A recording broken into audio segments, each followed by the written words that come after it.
Parfait. Ben, écoutez, on va commencer. Donc, merci d'être là pour cette formation que je pense va être utile pour plusieurs personnes. Euh, c'est Youssef et Ansfried qui m'ont aidé à la monter parce qu'on avait chacun une spécialité. Ansfried s'y connaît beaucoup en plateforme les plus, les plus et les moins pour chaque plateforme. Donc, il nous a fait un petit récapitulatif, notamment aussi pour pouvoir faire du simulicast, c'est-à-dire de faire du live stream sur plusieurs plateformes. Moi, j'ai pris la partie audio, la partie microphone, son, etc. Et Youssef s'est occupé de la partie caméra et vidéo. Donc, le but, c'est, on ne veut pas pouvoir en 2 heures apprendre à utiliser en profondeur chaque plateforme. Le but, c'est de vous inciter, premièrement, à aller chercher par vous-même, c'est de vous donner des pistes. Et aussi, on a fait pour chaque section une partie ressources avec des liens, des tutoriels, des explications, des guides, etc. Le but, c'est de, après cette formation, c'est que vous allez de votre propre initiative jouer un peu avec les plateformes et voir ce qui vous arrange le plus, ce que vous aimez le plus dans ce qu'on propose. Donc voilà, on va commencer.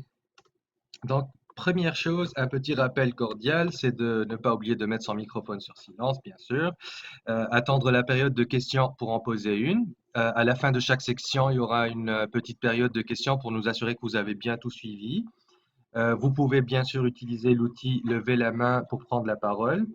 Je vous demanderai d'être bref lors de vos interventions pour permettre à tout le monde d'avoir un temps de parole le plus bref possible, sans pour autant vous priver.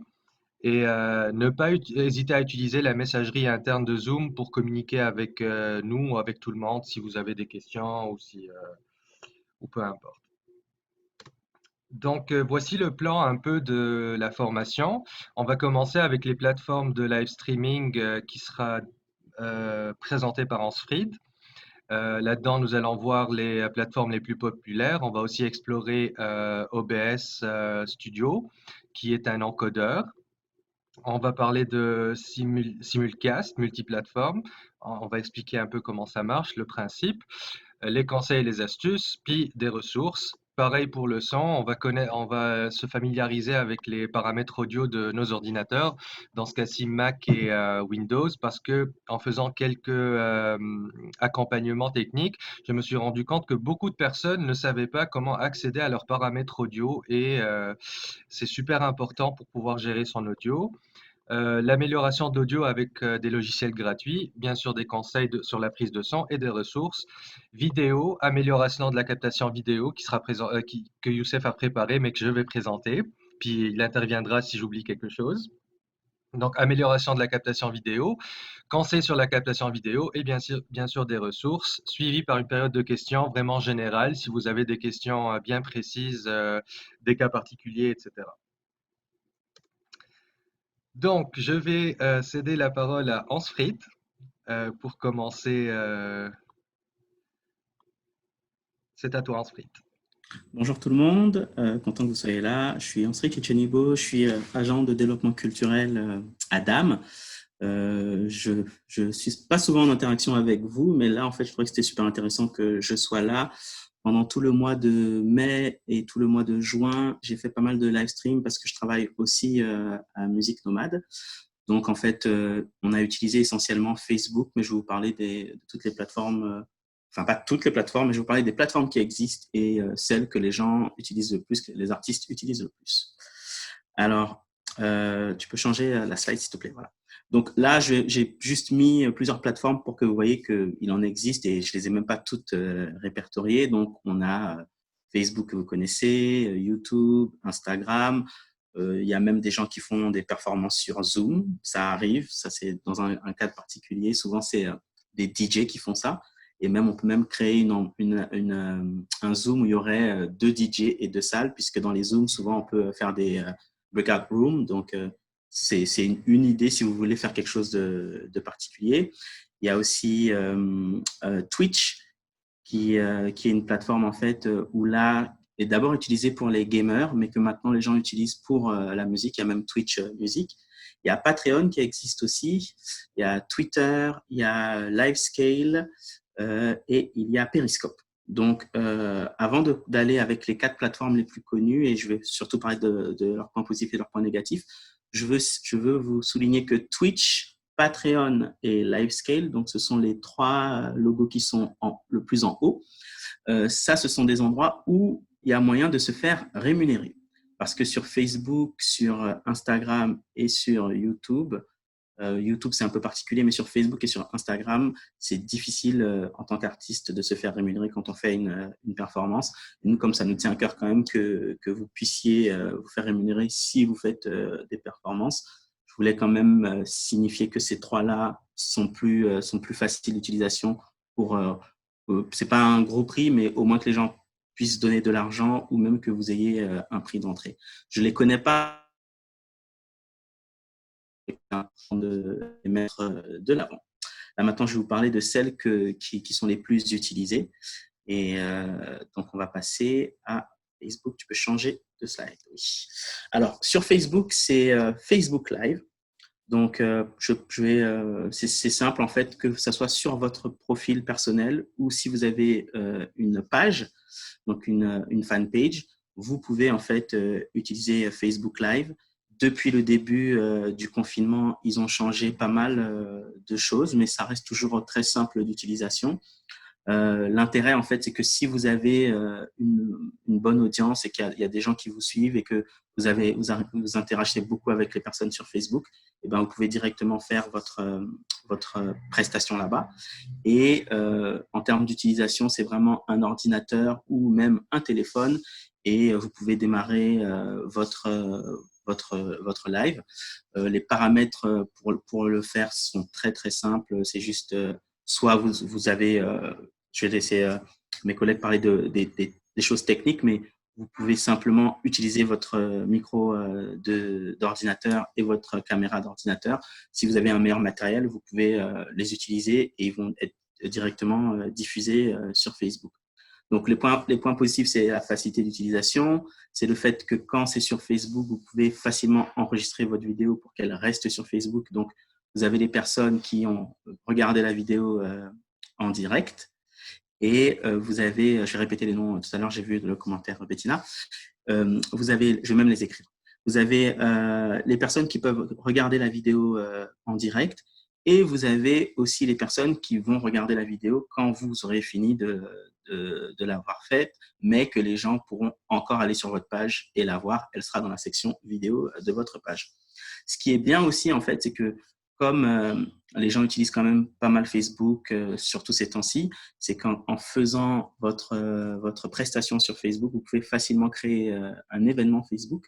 Et quand vous partez votre vidéo, vous pouvez partager le live sur votre événement. Et donc, si des gens se sont rajoutés à l'événement ou si des amis les ont invités à votre événement sans qu'ils suivent votre page, ils vont pouvoir voir votre prestation sur Facebook. Le point négatif, c'est l'impossibilité de rémunération. Je vais vous donner aussi quand même quelque chose qu'on peut faire par rapport à ça. Le fait que l'audience est volatile, c'est-à-dire qu'en général, on commence la vidéo, il y a peut-être, je ne sais pas, 100 personnes ou moins, mais très rapidement, avec le temps, le nombre baisse. C'est parce qu'il y a énormément de vidéos en même temps, donc il y a quand même pas mal de concurrence en fait. Mais en fonction du type d'audience que vous avez sur Facebook, ça peut être quelque chose d'intéressant. Par rapport à l'impossibilité de rémunération, j'ai essayé de voir c'était quoi les options. Et ce que les artistes m'ont dit, c'est que certains avaient commencé à mettre leur compte PayPal, en fait, dans le lien de leur compte PayPal sur la vidéo, dans la description, ce qui permet aux gens, s'ils veulent, de pouvoir contribuer financièrement, en fait, à une cagnotte et des choses comme ça. Donc, que ça soit pour Facebook, Instagram et YouTube dont je vais parler, vous pouvez utiliser cette technique pour contrer le fait que normalement, c'est simplement gratuit et que les gens voient votre vidéo comme ça. Si je passe à Instagram Live, donc là, en fait, c'est si vous avez un compte Instagram. Donc, vous savez, sur Instagram, vous postez d'abord des photos, depuis, il y a les Insta Stories et il y a aussi, en fait, les Insta Live. Donc là, ce qui est intéressant, en fait, c'est que la plupart des gens qui vous suivent, si vous faites un live, ils vont le voir. Je pense qu'il y a il y a une plus grande proportion de gens sur Instagram qui vous suivent, qui voient votre live, que les gens qui, sur Facebook, verraient votre Facebook Live. Donc, par rapport à ça, c'est ça qu'il faut prendre en compte en fonction du nombre de personnes que vous avez et à quel point vous êtes actif ou active sur l'une ou l'autre des plateformes. Donc, Instagram Live, c'est essentiellement le téléphone. Parce qu'en fait, Instagram, c'est vraiment fait pour être utilisé sur son téléphone en général. Je vais vous parler tout à l'heure, quand on sera à la partie simulcast, d'un logiciel qui permet de le faire de son ordinateur. Mais normalement, quand on utilise Instagram Live, c'est plus depuis son téléphone. Donc, le point positif, c'est encore la facilité d'utilisation. C'est très, très simple. C'est vraiment allumer votre caméra, enfin, allumer votre téléphone. Vous allez sur l'application Instagram, vous faites créer et en fait, là, vous passez directement en fait, à live, enfin, à un direct et hop, tout de suite, vous êtes dessus. Vous pouvez écrire un commentaire en fait et l'épingler pour que les gens sachent en fait ce qu'ils sont en train de regarder. Mais bon, s'ils vous suivent ou les gens peuvent partager aussi. Par exemple, si un de vos amis vous suit, enfin, une personne qui vous suit, pardon, veut partager, très facilement, il partage la prestation que vous êtes en train de faire. Donc, c'est quand même intéressant aussi. L'interaction avec le public aussi, vous voyez les commentaires défiler facilement. Je pense plus facilement que sur Facebook. Sur Facebook, il faut vraiment prendre le temps d'aller les voir et de faire dérouler en fait le menu des commentaires, alors que sur Instagram Live, il défile en fait pendant que vous faites votre prestation. Encore une fois, le point négatif, c'est l'impossibilité de rémunération, mais vous pouvez là aussi utiliser votre lien PayPal pour que les gens vous rémunèrent. Je parle de PayPal parce que c'est le plus connu, mais il y en a d'autres en fonction des pays. Il y en a qui sont plus populaires que d'autres. Donc, au Canada, c'est PayPal, mais il y a des pays, c'est Tipeee. Il y en a qui mettent leur lien Patreon aussi. Donc, c'est comme vous le désirez. Et l'autre point négatif, c'est que la vidéo, quand vous l'avez finie, il faut l'enregistrer. Donc, il faut faire très attention à l'enregistrer, en fait. Mais elle est disponible uniquement 24 heures. Donc, c'est un peu dommage si vous avez fait une prestation et que vous voudriez que les gens la voient le plus longtemps possible. Il y a une façon, en fait, de contourner le fait qu'elle soit disponible 24 heures. C'est de la télécharger. Donc, au moment où vous finissez votre vidéo, vous pouvez la télécharger. Et là, vous pouvez la mettre dans votre profil IGTV. Donc, vous savez, sur Instagram, il y a 3 sections. Il y a la section enfin 4 sections. La section de vos photos, la section Insta Story qui est en haut. Il y a IGTV, donc en fait, c'est la télé d'Instagram qui permet de faire du contenu qui dure plus longtemps qu'une minute. Et en fait, vous l'installez là-dedans et ça permet que les gens voient votre vidéo et là, elle va rester plus longtemps que 24 heures. Mais ça rajoute en fait des opérations comparativement à Facebook où là, ça se fait automatiquement. Par rapport à YouTube, alors YouTube, en fait, vous connaissez aussi, c'est la plateforme de vidéo par excellence. Donc, vous pouvez faire aussi des lives sur YouTube. Ça aussi, c'est encore facile d'utilisation. Si vous avez un compte YouTube, vous allez dessus et vous démarrez en fait votre live. Il y a aussi l'interaction avec le public parce que vous voyez les commentaires. Il y a une possibilité de rémunération, mais il faut que vous ayez 1000 abonnés. Donc, je ne sais pas si faut quand même avoir investi du temps en fait dans son compte YouTube pour avoir quand même 1000 abonnés, mais ça existe. Et ce qui est plus difficile sur YouTube, c'est qu'il faut vraiment réussir à faire de la pub sur d'autres plateformes. Donc, il faut avoir fait de la pub sur Facebook, pour avoir fait de la pub sur Instagram, si on a un compte Instagram, et sur les moyens de communication, ça peut être par courriel, bien évidemment, parce que sur YouTube, c'est pas comme les autres plateformes où, en fait, on est dessus et puis les choses nous apparaissent. Il faut vraiment chercher, en fait, la vidéo pour qu'elle apparaisse. Donc, pour moi, YouTube demande un plus grand investissement en termes de communication, de promotion et pour vraiment réussir à attirer les gens. Un point positif que j'ai oublié de mettre, c'est quand même que la vidéo, elle est là pendant tout le temps après et que c'est quand même l'endroit où on regarde le plus de vidéos. Donc, ça fait que ça sort vraiment de votre cercle et il y a des gens qui ne sont pas nécessairement des gens qui vous suivent les autres plateformes qui pourraient réussir à voir votre vidéo.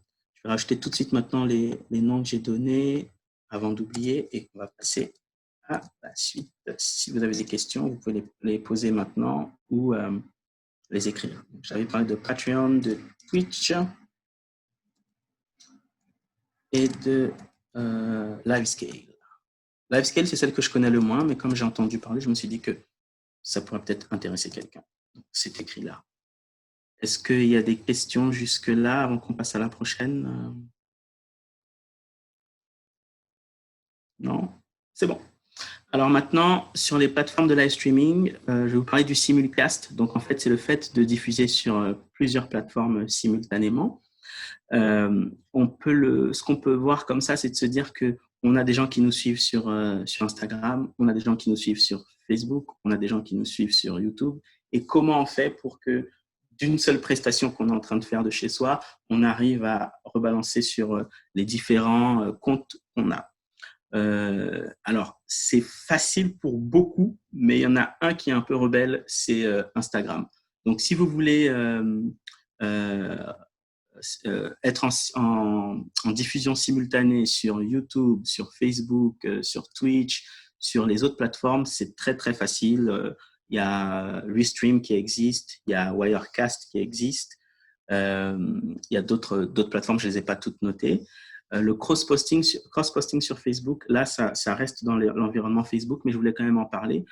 Parfois, vous pouvez par exemple dire j'ai réussi à avoir un partenariat avec une salle de diffusion qui a une page Facebook, mais la salle n'est pas encore ouverte. Et donc, je diffuse à la fois sur ma page et je cross-poste sur la page du diffuseur. Ça, ce qui est intéressant en faisant ça, en fait, c'est de se dire que toutes les personnes qui suivent cette page, sans vous suivre vous, vont certainement voir votre vidéo, parce que quand vous faites du cross-posting, ça pour la personne qui ne vous suit pas, mais qui suit une page qui repartage votre vidéo, il a vraiment l'impression que la vidéo émane de la page qu'il suit. Donc, j'ai donné un exemple avec Dame, même si Dame, on n'est pas diffuseur pour que vous compreniez bien. C'est-à-dire, vous êtes un artiste, vous faites une pièce de théâtre, donc vous faites oui, toutes ces plateformes sont gratuites. Restream ne l'est pas. Et Wirecast, je pense qu'il y a une version gratuite, mais très rapidement, c'est payant. Mais sinon, Facebook, Instagram et tout ça, oui, c'est gratuit. Et Lula TV, dont je vais parler dans un instant, c'est gratuit aussi. Pour quelques heures, pour 180 minutes, je pense. Donc, pour l'exemple de cross-posting, parce que là, c'est spécifiquement à Facebook. Donc, vous êtes un artiste, vous allez faire un acte. Donc, vous n'allez pas faire toute la pièce de théâtre, mais vous allez faire un acte de 20 minutes pour montrer un peu sur quoi vous travaillez. Et vous allez cross-poster sur la page de Dame. Donc, il y a une opération à faire avec Fanny, la directrice des communications de Dame, pour qu'elle autorise en fait le lien entre votre page et la nôtre. Et au moment où vous partez votre vidéo, ça diffuse sur votre page à vous et ça diffuse en simultané sur la page de Dame. Et donc, toutes les personnes qui suivent Dame ont l'impression que Dame a lancé une vidéo et il vous voit. Et vous, en fait, sur votre vidéo originale sur votre page, vous allez voir toutes les personnes qui sont en train de regarder la vidéo, qu'ils soient en train de la regarder de votre page ou qu'ils soient en train de la regarder de la page de Dame. C'est très intéressant parce que ça permet de faire grossir son audience. Donc, si par exemple, vous êtes un artiste solo, mais que vous avez aussi un groupe, si vous avez une page en tant qu'artiste, mais que vous faites aussi partie d'un collectif d'artistes, ça vous permet en fait de pouvoir être diffusé sur plusieurs pages et de faire augmenter votre audience. La seule chose dont il faut se rappeler quand on fait du cross-posting, c'est que même si vous voyez toutes les personnes qui vous regardent sont comptabilisées, et les commentaires qui sont faits sur les autres pages n'apparaissent pas sur la vôtre. Donc, par exemple, si quelqu'un veut vous poser une question, à la fin de votre prestation, il faudra aller sur les autres pages qui vous ont cross-posté pour voir s'il y avait des commentaires ou il y avait des questions, des choses comme ça. Donc, c'est la seule chose. Ça se fait très bien. Moi, pour les prestations qu'on a faites durant ce mois-ci, ça arrivait qu'on soit cross-posté sur d'autres pages et puis à la fin, les artistes allaient voir s'il y avait des questions, des choses comme ça. Ça se fait très, très bien. Les gens comprennent qu'ils sont sur une page, mais qu'il n'y a pas nécessairement d'interaction. Donc, ça, c'est pour le cross-posting sur Facebook. Sur Restream, vous pouvez faire de la diffusion simultanée sur Facebook, sur YouTube, sur Twitch, sur Twitter, sur toutes les plateformes, sauf Instagram. Parce qu'Instagram, comme j'ai dit, c'était vraiment pour rester sur son téléphone. Donc, le seul qui a réussi, je ne sais pas comment ils ont fait, mais en tout cas, ils ont réussi, c'est Lula TV. Donc, lula.tv, c'est même l'URL de leur site. Et là, ça vous permet de poster à la fois sur Instagram et sur YouTube, mais vous n'avez pas accès à Facebook. Donc, il va falloir faire un choix en fait entre ces deux-là, parce que quand vous démarrez en fait Lula TV, en général vous le démarrez de votre ordinateur, donc ça permet aussi d'utiliser, de diffuser sur Instagram sans utiliser son téléphone. Donc de pouvoir si vous voulez juste utiliser Lula pour juste votre Instagram, ça vous permet aussi de le faire de votre ordinateur. Donc si vous voulez avoir un meilleur son ou une meilleure caméra, c'est une façon d'outrepasser le fait que normalement Instagram, vous êtes obligé d'utiliser votre téléphone. Donc ça, c'est pour Lula TV. Et Wirecast, en fait, ça, c'est les personnes qui ont plusieurs caméras. Donc des fois, un DJ va faire une prestation et puis il va avoir plusieurs caméras, une sur ses platines, une autre de beaucoup plus loin. Et Wirecast permet de facilement faire de la régie. Je ne sais pas si vous allez vous lancer là-dedans parce que ça, c'est quand même beaucoup de travail en même temps que votre prestation. Donc, les DJ, eux, ça se fait bien, mais pour d'autres types de prestations, c'est quand même plus difficile de gérer tout ça. Mais je voulais quand même en parler parce que j'ai trouvé que c'était une plateforme assez intéressante. Est-ce qu'on a des questions? Non, pas de questions. Alors, on va passer à la prochaine slide.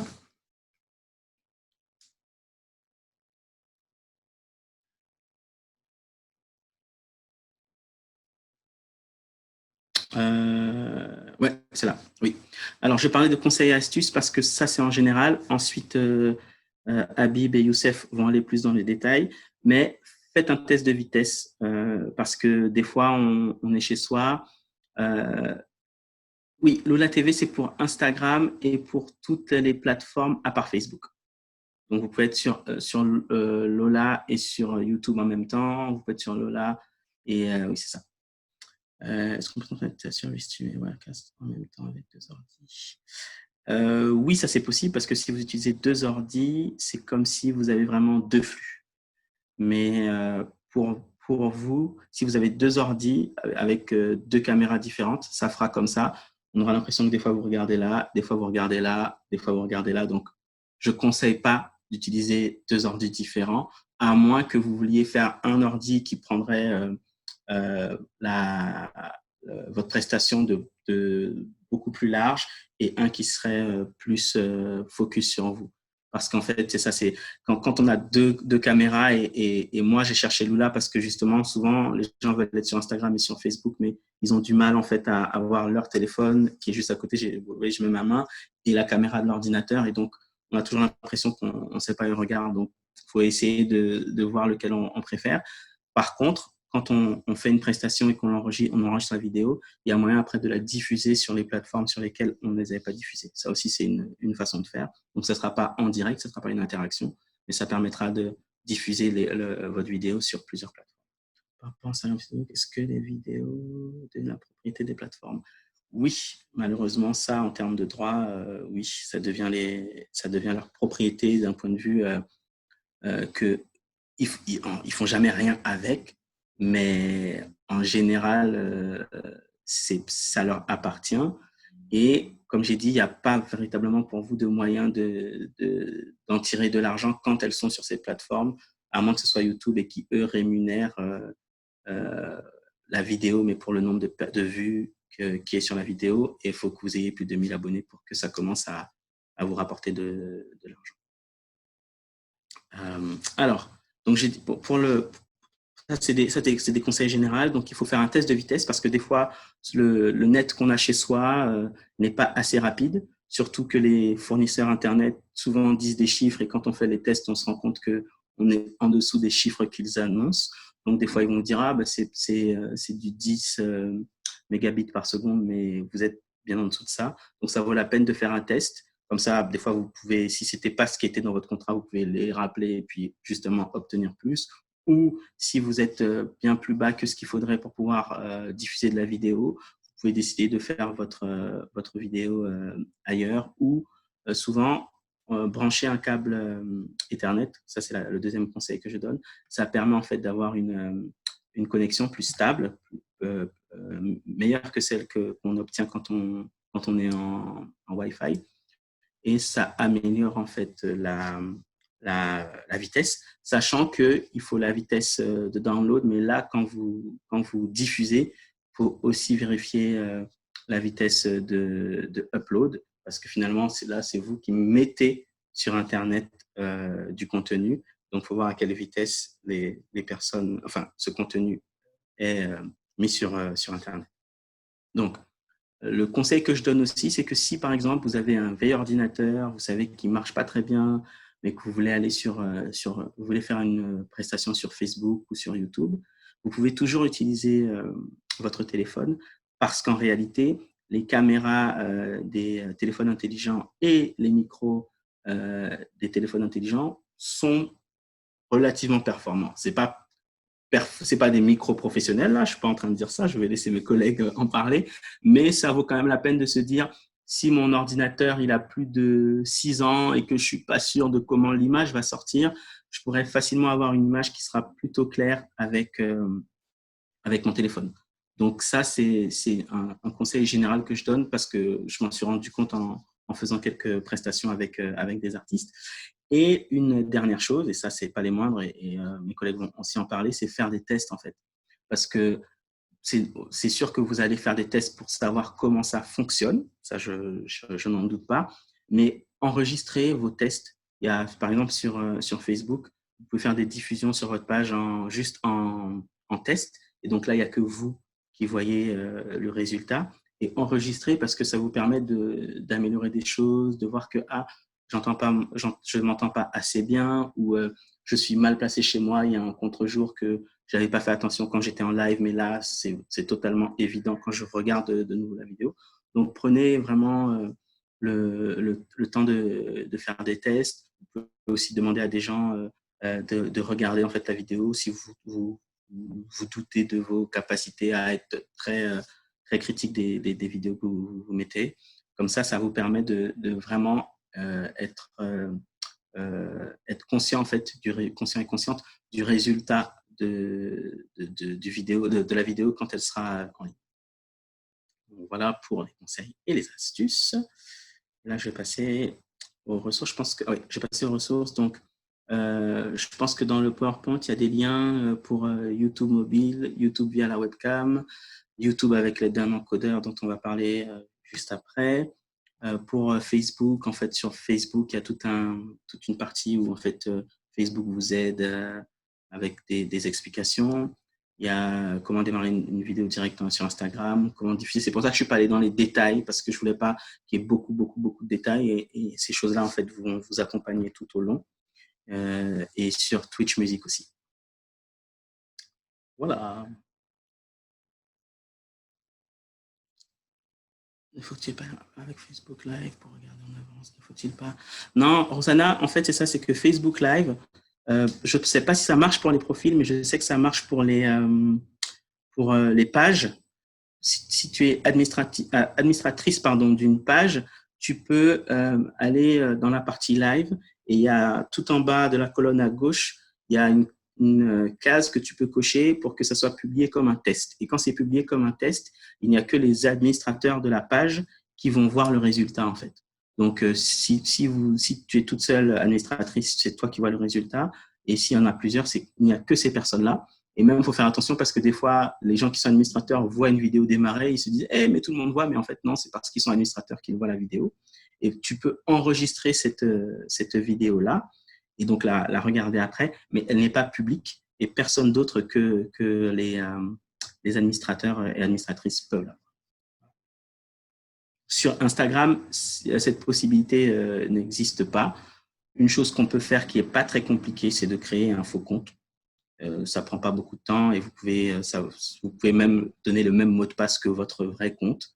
Et comme ça, vous savez que personne ne voit le contenu et vous pouvez faire des petits tests, des choses comme ça. Moi, j'ai fait ça aussi parce que pour comprendre certaines choses, j'ai créé un faux compte et puis je me suis amusé pour voir comment ça fonctionnait. C'est très simple à faire.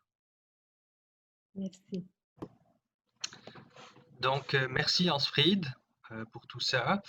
Donc, dans la partie ressources, quand on vous enverra le PowerPoint, vous pouvez cliquer sur les liens. Il y a plein de liens partout dans le PowerPoint, pas seulement dans la partie ressources, je tiens à le préciser. Je tiens aussi à signaler à préciser que Fanny et Vanessa sont avec nous pour la formation. Donc, n'hésitez pas, Fanny et Vanessa, si vous avez des commentaires ou quelque chose, de nous en faire part aussi. Merci d'être là. Donc, on va passer à la chose suivante qui est en fait, on a parlé d'encodeur. Encodeur, c'est quoi? Euh, je passe à ça tout de suite. Un encodeur, c'est en fait comme au bon vieux temps de la télé, pour faire du broadcasting ou pour diffuser en fait. On a souvent beaucoup de choses à gérer en même temps. On a la vidéo, de la musique, des messages qui apparaissent sur l'écran, des transitions, etc., etc. Donc, euh, il y a cet encodeur-là qui s'appelle OBS Studio et qui marche avec YouTube. Et on a beaucoup des encodeurs. Vous pouvez, à partir de OBS Studio, le principe reste pas mal le même, mais OBS est très, très utilisé. Donc, je vais vous expliquer comment ça marche vite fait, le principe, la logique derrière cette plateforme-là ou cet encodeur-là, puis pour pouvoir naviguer. En fait, avant de commencer, OBS, vous n'êtes pas obligé de l'utiliser sur YouTube à tout bout de champ. En fait, c'est pratique quand vous avez du matériel externe, comme par exemple plus qu'une caméra, plusieurs micros, des modules de son externes, exemple des cartes de son externes ou des boîtes de mixage. Euh, Ça fonctionne avec Facebook aussi, me dit Fanny, en effet. Donc, il faut vraiment, c'est vraiment pour vous donner envie d'en savoir plus. On n'a pas pu couvrir tous les aspects de OBS, mais c'est pour vous donner envie de le voir parce qu'il est vraiment cool. Et même si vous n'avez pas des choses externes, je vous invite quand même à le regarder parce que vous serez amené à le faire. Si moindrement vous faites de la musique, de la danse ou de la performance, je pense que c'est important de se familiariser avec. Euh, donc, en gros, c'est un logiciel de capture d'écran qui va broadcaster, qui va diffuser ce que vous avez dans votre ordi et ça vous donne une image générale. Vous regardez tous les éléments que vous pouvez contrôler. Souvent, ce qui va arriver, il va y avoir une personne derrière l'ordinateur qui s'occupe de ça, qui s'occupe de gérer le broadcasting. Puis, la personne qui fait la performance, elle n'a pas à s'inquiéter à ça. Euh, donc, en gros, j'ai écrit un petit texte ici avec des petits liens pour expliquer. Euh, donc, en gros, un encodeur, ça sert à avoir une vue d'ensemble et un contrôle sur tous les éléments que vous êtes en train de partager avec votre audience. Euh, donc, c'est ça. J'ai mis ici des liens pour le configurer, l'installer, etc., avec quelques tutoriels. Je vous invite à les voir. Et après ça, j'ai mis une petite explication de l'interface de OBS. À droite, vous allez voir, j'ai mis un lien sur le guide comment ça marche de OBS. Et aussi, j'ai aussi indiqué que certains éléments doivent être préparés en avance pour faire ce genre de, de broadcasting là. Quand je dis que certains éléments, souvent c'est les transitions, les textes qu'on veut, qu'on veut voir apparaître sur notre diffusion, des images bien précises, genre nous sommes en pause, nous revenons dans 5 minutes, des petits trucs comme ça. Donc il faut penser euh, à l'avance un petit peu, organiser ses affaires avant d'y aller. Donc, comme vous voyez tout en haut, là, la partie rouge un peu ou violette, je ne sais pas, qui dit zone d'aperçu, là, vous allez voir votre écran et ce qui est envoyé à votre audience. Dans la partie en bas, tout à gauche, on a la partie scène. En fait, c'est là que vous préparez vos scènes. Donc, voyez ça comme des dossiers et des catégories en fait, ou des dossiers. Dans chaque dossier, vous allez avoir par exemple transition audio, vidéo, etc., que vous préparez en avance. Et dans chaque dossier, vous allez juste un peu à droite dans Sources. Là, vous mettez vos éléments. Donc, dans le dossier vidéo, je vais avoir introduction, euh, par exemple, partie 1, partie 2, partie 3, etc. Et dans l'autre scène, par exemple, photo, je vais avoir des photos bien précises. Vous pouvez avoir plus de détails dans les guides et dans les tutoriels qui vous ont été proposés, qui vous seront proposés. La partie mixeur, c'est vraiment une partie pour gérer votre son, votre audio. Donc, imaginez que vous avez de la musique qui joue, que vous partagez avec votre audience et que vous parlez en même temps dans un micro. Vous pouvez contrôler le volume des deux éléments sonores pour que, au final, ce que votre audience reçoit, ben, c'est bien équilibré. Et à la fin, tout à droite en bas, on a Scene Transition, c'est les transitions de scène. C'est là que vous préparez vos transitions, faire un fade in, fade out, euh, etc., etc. Puis vous pouvez même délayer les transitions, vraiment comme à la télé quand on fait du live, au cas où il y a un problème, on rajoute 30 secondes pour se rattraper. Donc c'est très flexible. Mais aussi, ça peut devenir très, très vite compliqué. Donc, je vous invite à prendre le temps, parce qu'on ne peut pas apprendre ce genre de truc en une journée, hein. Je vous conseille vraiment de consacrer du temps à regarder des tutoriels, à lire là-dessus, à poser des questions. Et, euh, et voilà. Donc, ça, c'était pour OBS. Et je passe tout de suite après à la partie audio. Est-ce qu'il y a des questions pour OBS ou pour des choses que j'ai... Non? Rien. Ok, j'ai fait le tour. Parfait. Donc, on va passer à la partie audio. Partie audio très importante, surtout si vous faites de la musique ou de la danse ou autre. Donc, il y a quelques notions d'audio à comprendre, qui sont des notions de input, output et de partage du son d'ordi, donc internal audio share. Donc, si on pose les questions comme suit, avant de commencer, je ne m'y connais pas en audio, mais j'ai quelques affaires chez moi. Donc, première chose à se poser, c'est quel micro j'utilise? Est-ce que j'utilise le micro de l'ordi? Est-ce que j'utilise un casque USB? Est-ce que j'ai un micro professionnel? Et ça va décider beaucoup ça va influencer beaucoup la qualité de votre son. Donc là, on parle de principe de input, d'entrée. Donc, on fait rentrer un signal dans l'ordi pour le repartager avec les personnes qui nous écoutent. Ensuite, dans quoi mon micro est branché? Est-ce que c'est branché dans l'ordi? Est-ce que c'est une carte de son externe? Est-ce que c'est une table de mixage? Donc là, on est amené à nous poser la question, est-ce que j'ai besoin ou est-ce que j'ai des dispositifs externes? Les dispositifs externes, en gros, ce que ça fait, si vous mettez une carte externe à votre ordi, elle va prendre le relais, elle va prendre le contrôle sur tout ce qui est son qui sort de votre ordi et qui sera retransmis à votre audience. Donc, ce qui arrive, c'est qu'il y a moins de lenteur, la qualité est meilleure, mais aussi ça coûte de l'argent. Ensuite, d'où va sortir le son? Est-ce que j'ai du son qui va sortir des enceintes de mon ordinateur? Est-ce que j'ai besoin d'avoir du son dans mon casque parce que pour une raison ou pour une autre? Est-ce que c'est ma carte externe qui me renvoie le son, etc. Donc là, on parle de output, ça veut dire de sortie. Donc le son qui est rentré dans votre ordinateur ou dans votre dispositif externe va devoir être retransmis soit à toi-même directement ou à ton audience. Et là, ce qui nous amène au Share Internal Audio, comme dans Zoom, si vous êtes un peu familière avec Zoom, il y a l'option quand tu fais Share Screen, il y a l'option Partager mon audio. En fait, qu'est-ce que ça fait? C'est que ça ne va pas changer quelque chose à ton micro, mais tous les sons qui vont sortir de ton ordi vont être partagés avec ton audience. Donc, il y a cette notion-là aussi dans l'audio, c'est qu'il y a le micro, il y a les headphones ou les speakers ou peu importe, et il y a aussi la source qui est ton ordi en soi. Si tu joues de la musique de ton ordi, ben, elle va être transmise via ton ordi et non à travers les speakers de ton ordi. Donc, il y a une grosse différence ici. Quand je joue de la musique de mon ordi que je veux transmettre à mon audience, elle ne doit pas passer par le micro. Non, elle doit sortir directement de l'ordi, sinon on perd de la qualité. Donc, la réponse à ces questions aura un impact, c'est sûr, sur la qualité audio, puis aussi le matériel qu'on a en sa disposition aura un gros impact. Je pense à Raquel, on a eu beaucoup de séances d'accompagnement là-dessus. C'était très difficile. Et je tiens à dire d'ailleurs, même pour les professionnels, l'audio, ça peut être compliqué. Donc, ne laissez pas tomber. Peut-être Raquel pourra nous faire un petit témoignage tantôt de ses aventures avec l'audio. Mais c'est compliqué et puis c'est correct. Donc, n'hésitez pas à poser des questions, n'hésitez pas à aller regarder sur Internet. Euh, L'audio est très problématique, en effet.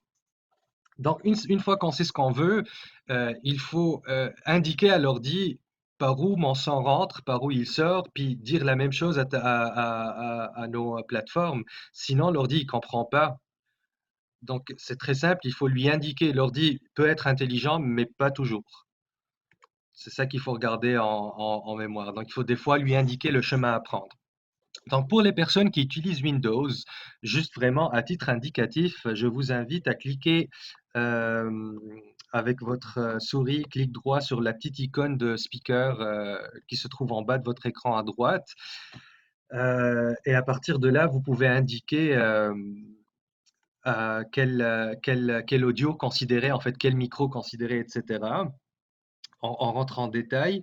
Donc, c'est ça, on clique droit et on fait ouvrir les paramètres audio. Et plus en détail, ça va nous ouvrir cette interface-là qui nous permet de, premièrement, choisir un appareil de sortie, donc de output, c'est-à-dire par où moi je vais recevoir le son. Si vous avez plus qu'un output, il va falloir lui indiquer parce qu'il peut prendre un seul output. Il ne peut pas sortir le son de ton ordi plus de tes speakers, c'est impossible. Autre chose, donc après ça, il y a le volume, qu'on appelle ça un master, qui va contrôler autant le volume de ton micro et de tes speakers ici. Donc c'est le volume général de l'ordi. Donc si on monte ça, le volume principal, on va monter la musique, le microphone et tout le son qu'il y a dans l'ordi pour Windows. Si vous avez un dispositif de son externe, vous pouvez cliquer sur Gérer les périphériques audio, puis là, vous allez avoir toutes les options qui sont connectées à votre ordi. Si vous n'en avez pas besoin de regarder ça. Après, pour les entrées, donc input, si vous avez plus d'un micro, plus qu'une carte, plusieurs dispositifs externes, vous allez devoir lui indiquer quel micro choisir. Moi, ce matin, j'ai eu des problèmes du genre. Pourtant, je fais ça depuis 10 ans. Il y a Zoom qui a décidé de plus regarder mes dispositifs audio parce qu'il a fait une update et j'ai pas pensé à ça hier. Donc, j'ai une question. Euh, Est-ce que OBS est gratuit? OBS est open source, il est gratuit, en effet. Donc, plus bas, propriété de l'appareil, euh, c'est par là où on peut ajuster le volume du micro seulement. Donc, si ma voix va être perçue plus haut, plus haute ou plus basse. Est-ce qu'il y a des questions sur les paramètres audio de Windows? Vous pouvez me les envoyer par message. Non, ok, on passe. Donc, la même chose pour Mac, même principe.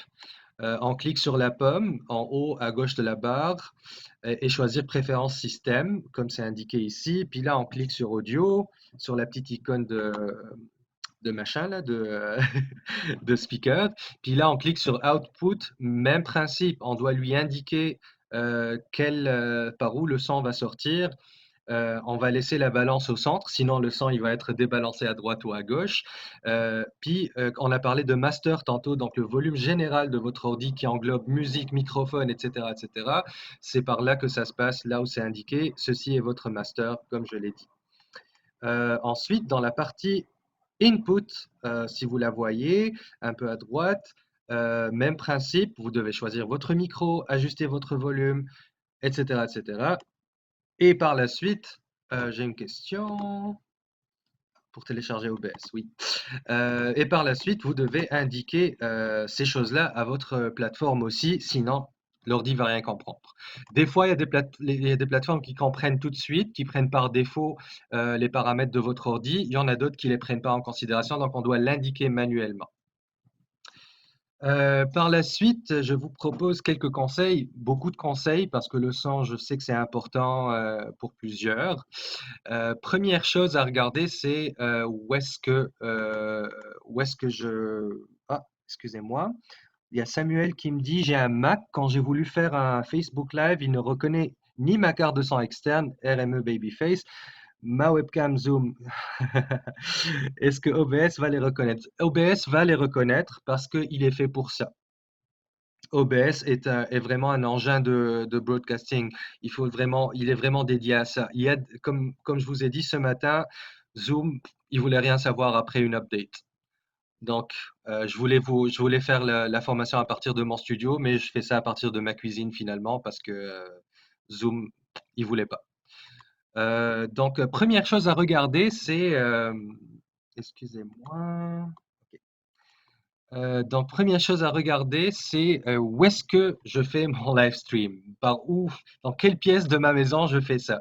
Donc, la meilleure pièce, c'est une pièce qui est moyennement meublée et qui a le moins possible de surface réfléchissante, c'est-à-dire des miroirs, des vitres, des murs lisses, toutes ces choses-là que vous touchez, puis c'est lisse, c'est réfléchissant, ça va réfléchir le son et ça va créer des, ça va augmenter des fréquences qu'on ne veut pas avoir et c'est très désagréable pour l'audience, autant pour parler que pour faire de la musique ou autre. Donc, comme je disais, favoriser une pièce avec des surfaces absorbantes, le bois, de la mousse, polystyrène, des meubles, des tapis, des rideaux, du tissu, ça marche, ça aide beaucoup, ça ramène le son dans une seule place. Donc, si on a un plancher en bois, rajouter un tapis, c'est parfait. Si tu as du carrelage par terre, tu as un petit problème, il faut que tu rajoutes plein de tapis. Donc, il ne faut pas que la pièce soit d'une surface extrêmement large, sinon on va avoir beaucoup de retours de son, de réverbération, et ça, c'est pas très conseillé. Et le plus asymétrique une pièce qui n'est pas complètement carrée, parce que le son, il aime la symétrie. Si on est dans un endroit symétrique, il va se réfléchir mathématiquement parfaitement et là, ça va créer un peu un effet d'église ou de salle de bain. C'est pour ça que le son se réfléchit dans la salle de bain parce qu'il y a du carrelage et la pièce est très symétrique souvent. Donc, si vous avez seulement des pièces symétriques, ce que je vous conseille de faire, c'est de vous placer au centre de la pièce, puis d'aller un peu à droite ou à gauche. C'est ça votre meilleur spot de son, c'est dans une pièce qui est moyenne, bien meublée, qui n'est pas symétrique. Si elle est symétrique ou même si elle n'est pas, se placer au centre de la pièce, vraiment au centre, puis se décaler un peu à droite ou à gauche. On parle de 1 mètre maximum.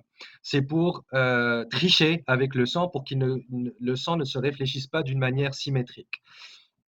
Donc, bien sûr, choisir une pièce calme avec des fenêtres fermées. Je précise bien des fenêtres fermées parce que moindrement qu'on utilise des micros performants, plus que votre téléphone ou votre ordinateur, et même à ça, on entend les passants, les chiens, les voitures, etc. Puis ça peut causer des problèmes pour les personnes qui demandent d'avoir un environnement plus calme. Euh, donc, moi, j'ai fait l'erreur aujourd'hui de me mettre à côté de mon frigo. Moi, j'entends les ventilateurs, je ne sais pas si vous les entendez, mais c'est très déconseillé. Euh, donc, je vous conseille d'éviter la cuisine à tout prix, surtout si vous faites de la musique. Euh, Ne pas se positionner trop loin ou trop proche du micro. Trop loin du micro, qu'est-ce qui arrive? C'est on va entendre la pièce, on aura moins de son direct de votre voix ou de votre instrument. Et plus je me rapproche du micro, il y aura un effet de proximité. Donc l'effet de proximité, c'est quoi? C'est quand je dis BPT, ça va exploser, ça va aller dans le rouge, ça va distorsionner, c'est pas bon. Je peux faire le test maintenant, je sais pas si ça va marcher, mais bonjour, comment ça va? Bonjour, tapis, farfelu. Fait que toutes les implosives qu'on appelle sont très très très hautes. Et là, si il y a certains micros qui l'acceptent parce que comme les micro-casques, etc., qui peuvent gérer ce problème-là parce qu'ils sont faits pour être à proximité de la bouche, mais il y a certains micros comme celui de l'ordi, du téléphone aussi, c'est très déconseillé d'être trop proche, sinon les implosives vont faire exploser les oreilles de votre audience. Un, Sinon, toujours faire un test de son. Comme on disait, ça c'est la règle d'or. Si j'ai un volume de micro versus volume de musique, est-ce que j'écoute tous les éléments? Est-ce que ce que je dis est audible? Est-ce que ce que je dis est compréhensible? Donc toujours faire un test, enregistrer, se réécouter ou demander à quelqu'un de le faire pour vous, de l'autre côté par un autre ordi. Parler avec un ton clair et articulé. Donc tout le monde a appris à parler, mais on n'a pas tous appris. Tout le monde n'a pas appris à articuler parce que articuler, c'est pas naturel. Ça vient quand on est dans une situation de conférences ou de formations, ou etc., etc. Donc, c'est vraiment de faire l'effort de bien articuler les choses parce que tout le monde a appris à parler, mais pas à projeter. Donc, quand je dis projeter, ça ne veut pas dire non plus crier ou parler trop bas, mais vraiment avoir un volume clair, puis utiliser votre bouche pour bien articuler vos mots. C'est super important pour votre audience. Et un petit conseil de pro, c'est de croquer dans une pomme avant de commencer à parler. Pourquoi? Parce que ça évite d'avoir les petits clics-clics de salive dans la voix. Donc, quand on croque dans une pomme avant, ça renferme un peu les glandes salivaires et avec un peu de stress aussi, vous allez avoir les glandes salivaires qui vont se fermer. Donc, vous allez avoir moins de qui est très, très, très désagréable dans les micros, surtout quand on chante ou quand on lit un texte.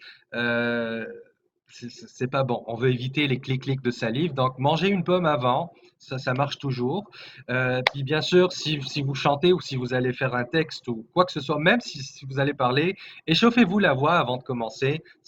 Ça va vous mettre dans le bain, puis ça va vous aider à mieux communiquer ce que vous avez à communiquer. Euh, il y a aussi le petit truc du crayon. Je ne sais pas si vous le connaissez, mais j'ai une baguette ici, mais un crayon comme ça, et vous parlez, ça vous oblige à articuler. Comme ça, vous prenez l'habitude d'articuler, parce que ça met une barrière dans vos lèvres, donc ça vous oblige à mieux articuler. Euh, donc, je voulais aussi vite fait parler des formats audio standards. Le format audio standard, c'est stéréo, 44.1 kHz, 24 bits, qualité CD.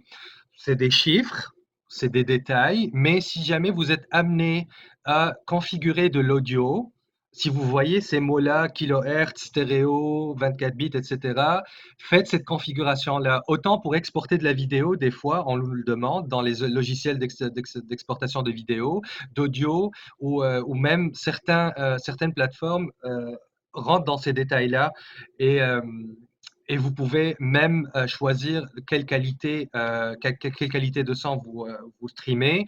C'est sûr que les qualités MP3, MP4, AIFF, lossless sont à privilégier parce que ça va soulager votre connexion Internet tout en gardant une qualité acceptable.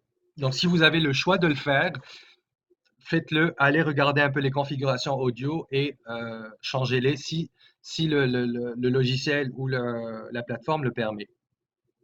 Donc, un micro, c'est toujours mono. Un seul micro, c'est mono. C'est-à-dire qu'il va être au centre, équilibré à droite et à gauche. La musique, c'est souvent et toujours stéréo. Donc, ce qui se passe à droite ne se passe pas forcément à gauche. Donc, si j'ai de la musique puis j'enlève ma partie gauche, ben, je vais manquer des affaires. Alors que la voix à un micro, ça doit être toujours mono au centre. Ce qui va au final donner à votre audience une sortie stéréo avec la voix au milieu et de la musique sur les côtés. Et ce qui est même conseillé parce que ça va séparer les choses. Fait que la musique va être un peu sur les côtés et la voix au milieu. Ça, c'est vraiment des notions de base pour l'audio qui s'appliquent partout, partout, partout, partout.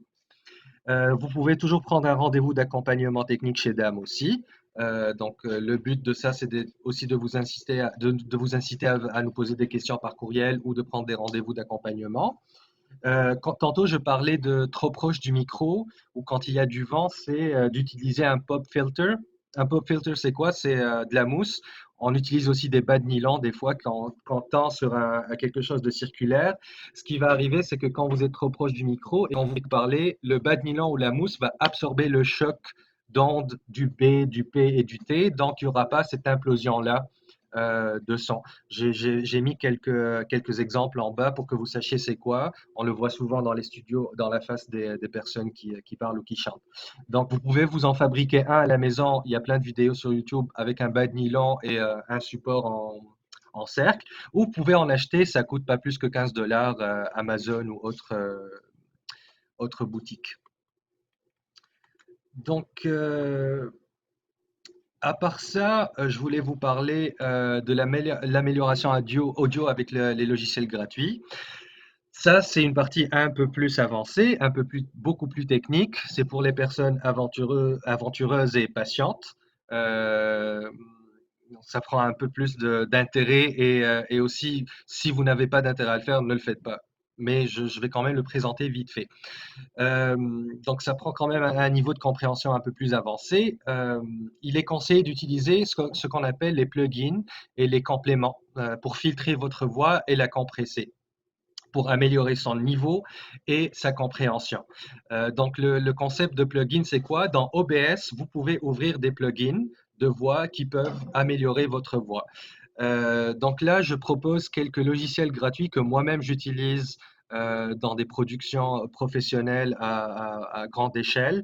Il y a Reaper, c'est un logiciel d'édition audio et il fait beaucoup plus de choses. Donc, si vous voulez éditer de l'audio, enregistrer de l'audio et même éditer de la vidéo un peu, c'est possible et c'est gratuit. Ils prennent des donations gratuites et c'est super. C'est mon logiciel préféré à vie. J'ai aussi mis VST Host. VST, ça veut dire Virtual Sound quelque chose, mais c'est quoi? C'est vraiment les plugins, en fait, s'appellent des VST. Les plugins qui améliorent la voix s'appellent des VST. Donc, le VST Host te permet d'ouvrir des plugins qui vont améliorer ta voix. Et il y a aussi VB Audio Cable qui va simuler une carte de son externe. Donc, parce que pour utiliser ces choses-là, pour pouvoir gérer tout ça, normalement, ça te prend une carte de son externe, mais il y a moyen de simuler une carte de son externe pour que l'ordinateur pense qu'il a une carte externe pour qu'on puisse jouer avec tous ces paramètres-là. Donc, je vous ai proposé ça, mais dans la suite, il y a un tutoriel très, très, très détaillé sur comment utiliser tout ça pour améliorer votre son. Malheureusement, je n'aurai pas assez de temps pour passer au travers. C'est pour ça que j'ai mis le tutoriel, parce qu'il dure comme 40 minutes ou quelque chose comme ça. Mais je vous conseille de le voir. Donc, même s'il est conseillé d'avoir un bon micro, ces outils amélioreront votre son au-delà de vos attentes, c'est sûr. Donc, comme je disais, voir la section ressources pour plus de détails sur l'utilisation de ces outils. Et comme disait Ansfried tantôt, votre téléphone a certainement meilleure qualité que votre ordi. C'est pas la plus optimale, mais c'est sûr qu'elle va être meilleure si vous n'avez pas d'autre option.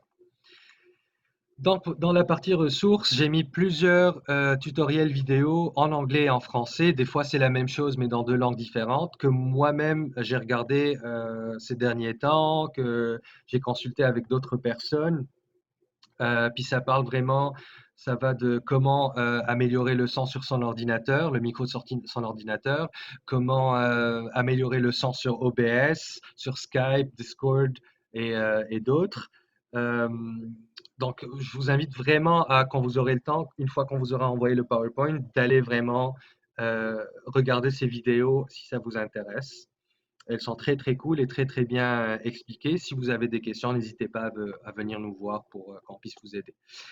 Donc pour finir avec les paramètres audio existent dans chaque plateforme. Il faut explorer les options de chaque plateforme et se familiariser avec pour mieux gérer votre audio, autant sur Zoom, OBS ou autre. Donc toujours essayez de vous intéresser à vos paramètres audio, ça va être votre meilleur plan en fait. Il faut donc ne pas oublier d'appliquer les mêmes paramètres de votre ordi sur les plateformes utilisées si ce n'est pas fait par défaut. Ne pas hésiter à jouer avec les paramètres pour connaître vos options, ne pas avoir peur de décocher des affaires, monter des volumes, voir ce que ça donne, parce que des fois, c'est vraiment pas clair. Et ne pas hésiter à aller chercher de l'information sur Internet, tutoriels, vidéos, et ça prend du temps, ça prend toujours beaucoup de temps. Ça peut être frustrant des fois même, mais ça vaut le coup, votre temps sera bien investi. Est-ce qu'il y a des questions sur cette partie? Vous pouvez m'écrire sur le chat si vous le voulez. Alright. Donc je vais passer à la partie captation vidéo qui vous a été préparée par Youssef et il me permet de vous expliquer tout ça. Donc un peu comme l'audio, il y a des matériels externes, du matériel externe pour les vidéos qui existent. Donc euh, avant de commencer aussi, il faut s'assurer qu'on a l'encodeur logiciel. Il est recommandé. Ah, ok. Excusez-moi, je suis un peu perdu. Ok, c'est ça. Donc, il y a des recommandations matérielles de votre ordinateur avant d'utiliser les encodeurs, par exemple OBS. Donc, ici, c'est indiqué qu'il faut au moins un quad-core i7 de sixième génération pour s'assurer que tout marche comme il faut. Sinon, ça risque d'être brouillé ou d'avoir des problèmes ou que juste, tout juste ça s'arrête en plein milieu.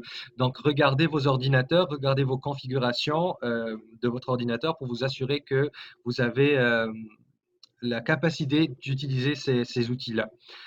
Donc, se renseigner sur le matériel en sa disposition, résolution de la webcam externe. Donc, se renseigner sur ce qu'on a à la maison. Oui, j'ai un ordi, mais est-ce que j'ai une caméra externe qui est meilleure que la caméra de mon ordi? Est-ce que j'ai mon cellulaire qui a une meilleure caméra que mon ordi? Donc, vraiment se poser toutes ces questions-là pour pouvoir utiliser la meilleure option. Donc, pour un rendu vraiment professionnel, top qualité, c'est de vous assurer d'avoir au minimum un appareil qui puisse filmer en HD. Sinon, ça va paraître vraiment comme webcam milieu année 2000 avec le noise, etc. Ça marche, mais bon, si on n'a pas d'autre choix, c'est ça. Donc, j'ai une question ici. Euh, Ok, Youssef qui dit n'hésitez pas à m'écrire sur Zoom durant la présentation. Voilà. Donc, il y a on va parler d'amélioration de la qualité de la vidéo en général. Donc, il y a la possibilité, comme je disais, comme le son, comme l'audio, d'avoir un encodeur matériel ou carte d'acquisition vidéo externe pour diffuser sur Internet. J'explique un peu vite fait comment ça marche. Vous pouvez explorer plus. Euh, Aussi, ce matériel-là, il coûte de l'argent. C'est pas vraiment donné. On parle de 1000 $ et plus par pièce. Donc, si vous n'êtes pas cinéaste, si vous n'êtes pas dans le domaine de la vidéo en général, euh, c'est pas la peine, quoi. N'achetez pas ces choses-là pour juste faire du live stream. Même si oui, si vous avez les moyens, ça va améliorer votre qualité, etc. Mais on s'entend que de nos jours, c'est pas évident de remettre de l'argent dans autant d'argent dans du matériel. Même si, encore une fois, on s'en va vers là où il faudra un jour tout faire de chez soi. Donc, on parle d'encodeur externe, de carte vidéo. Vous pouvez vraiment prendre le temps de regarder ça en détail, mais c'est vraiment le même principe que le son. C'est de regarder c'est quoi nos options. Donc, la partie vraiment que je trouve intéressante et que Youssef nous a mentionné, c'est de pouvoir utiliser son téléphone sur son ordi en tant que caméra. Je pense à toi d'ailleurs, Raquel, que tu as un téléphone qui est super bon avec une super bonne caméra, mais la caméra de ton ordi est so-so pour l'instant. Donc, il y a moyen d'utiliser son téléphone comme caméra à travers son ordi. Donc, si vous utilisez un logiciel de montage vidéo ou de captation ou peu importe, donc vous mettez votre caméra on va vous indiquer comment ça marche, et ou votre tablette, la caméra de votre téléphone ou votre tablette reliée à votre ordinateur. Donc pour Android et Windows, il faut installer sur Android l'application Droid Cam, et sur Windows, il faut installer Windows Client. Là, vous allez voir, il y a des liens, vous pouvez cliquer là-dessus et aller tout de suite sur la page de download. Oh, excusez. Pour Android ou iOS, Windows. Donc, il y a iVCam App qu'il faut downloader sur votre téléphone et Windows Client pour pouvoir faire le lien entre les deux.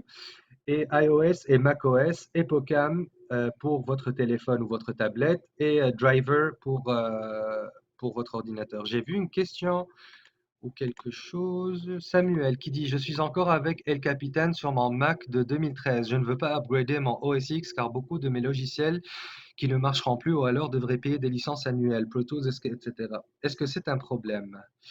Euh, je, euh, Premièrement, je te conseille de passer sur Reaper, qui est gratuit et qui est beaucoup mieux que Pro Tools, premièrement. Et autre chose, je vais peut-être laisser Youssef regarder cette question parce que je ne suis pas un expert en Mac, mais on pourra te revenir sur cette question, Samuel. Donc, est-ce qu'il y a des questions autres sur comment s'écrit Reaper? Ok, c'est Reaper et le lien. Oh, excusez, je l'ai envoyé à Daniela. Donc, Reaper, et il y a le lien de téléchargement dans le PowerPoint, Samuel. Tu pourras le downloader. Donc, j'ai quelqu'un qui me demande, j'ai un Android et un Mac. Donc, c'est la deuxième option, Android ou iOS. Ah non, Android et un Mac. Youssef, est-ce qu'il y a l'option Android et Mac? Je ne sais pas si Youssef m'entend.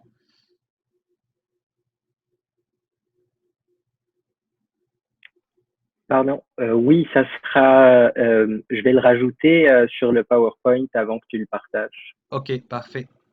Merci. Donc, Bettina, on va remettre à jour le PowerPoint. Je pense que c'était un oubli de notre part. On va rajouter ça. Je trouve vraiment l'option intéressante parce qu'on a souvent de meilleurs téléphones que de meilleurs ordi, vu que les téléphones, les ordi, on les achète, puis ça reste un certain moment chez nous. Donc, quelques conseils sur la captation vidéo. Si on utilise des lumières non directionnelles, on les utilise seulement de face, pas en arrière, pas de côté. Toujours la lumière naturelle est à privilégier parce qu'elle est plus belle, la lumière du soleil. Euh, Regardez derrière vous. Voulez-vous être le centre d'attention? Qu'il y ait le moins de distractions possible pour votre audience. Gardez un arrière-plan simple et uni avec un ou deux objets de décor. Pas comme moi avec mon frigo où il y a plein de stickers où on ne comprend plus où est ma tête et où est mon frigo. Donc, toujours faire le test, trouver un bon emplacement. N'hésitez pas à essayer plusieurs emplacements. Vous pouvez pratiquer en vous appelant pratiquez-vous en appelant vos proches avec le même matériel que vous allez utiliser. J'ai un chat ici. Lumière non directionnelle, ça serait des spots de lumière en fait. Il y en a plein sur le marché, il y en a tout plein. Sur le marché, il y en a tout plein sur Amazon. Il y a plein de lumières non directionnelles. Excusez-moi, j'ai confondu. Les lumières non directionnelles, c'est les lumières qui sont à la maison. Les lumières directionnelles, c'est les spots de lumière. Donc, c'est ça le. Je lisais en même temps les messages. Sans ceux qui ont un panneau de tissu, c'est les lumières directionnelles, si je me trompe pas. Ceux qui ont un panneau de tissu. Vous me corrigerez, les personnes en vidéo, cinéma. Peut-être Vava, si elle est encore là, mais je pense que c'est ça. Euh, donc, faites le test et faites des enregistrements pour vérifier le résultat vous-même. Est-ce qu'on a d'autres questions? Non. Parfait, on va passer à la suite. Donc, un petit mot de la fin, c'est toujours garder l'esprit ouvert et être prêt à s'adapter à cette nouvelle réalité, même si ça prend du temps, mais c'est vital pour votre carrière, surtout avec tout ce qui nous arrive, avec toute notre réalité de tout faire sur Internet. Donc, ça vaut la peine d'investir de l'argent, ça vaut la peine d'investir du temps. C'est relié à votre carrière automatiquement. Euh,